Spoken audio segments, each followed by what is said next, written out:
Welcome back to the Rhyme Report. I am your host, Adam Dash, and this is what happened this week in hip-hop. I want to first wish a big happy Easter and happy Ramadan to all those who celebrate, and a happy B-release week for all my devout Beyonce fans out there. Metro Boomin and Future's new album, We Don't Trust You, went #1 this week, selling over 250K in sales. And when the album said We Don't Trust You, I didn't realize we implied every single person that Drake has ever collaborated with.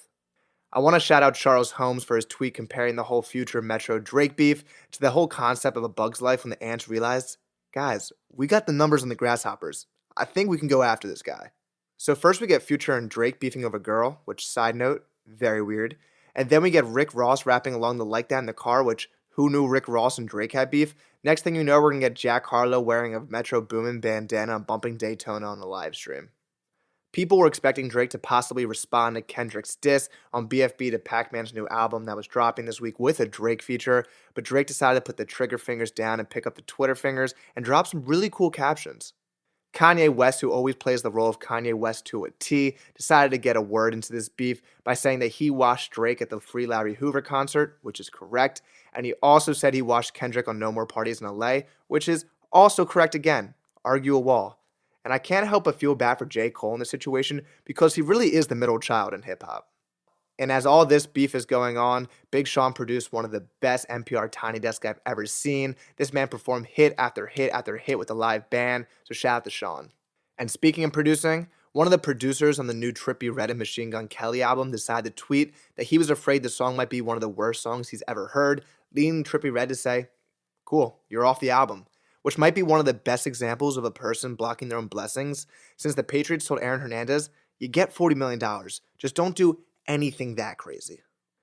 Another production debate sparked this week after Caribou dropped the new video for her new song Rip Follies, and her team said it was produced by two people, not giving any credit to Manny Fresh, even though the song was 99% the same as Manny Fresh's hit song Project Bitch. So shout out to Manny for his influence still being heavily alive in hip-hop, and I hope he gets the credit he deserves. IDK and Joey Bada just dropped a new amazing track called Denim. DRAM became an ordained minister for the music video for his new song Marry Me. And Aiden Ross masturbated with a pie in Sexy Red's new video. And a lot of people have been asking me, Adam, what would you do for your streaming career to take off? One tier below that. And then probably like 4 tiers below that tier. I now want to use the end of this segment to shout out some amazing artists who dropped this week. So if you're an artist dropping soon, please drop a link and I would love to listen. I first want to shout out friend of the show, Chris Patrick, for his new amazing song, Take Time for Myself, which is a single for his upcoming project that is dropping next week. Go bump that. It's very introspective, and the chorus is so catchy.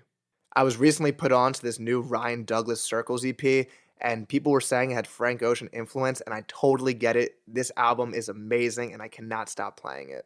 Karrahboo Payne just dropped the new, very catchy track, Magic. I cannot stop replaying this one. It's been great in the gym. Gives me a little bit of Smino vibes, so go bump that. Casper Sage just dropped his new track, Nothing's Into Signs, and on first listen, I knew this one was one of those ones I was going to keep repeating. I don't really know how to describe it, but it is amazing, and I highly suggest it. And lastly, Elmada just dropped her new track, Don't Call Me. She performed it on The Radar, and it's one of the best On The Radar I've seen yet. She does it with a full band, so I highly suggest watching the video and then go bump the single. It's so good. And that's what happened this week in hip-hop.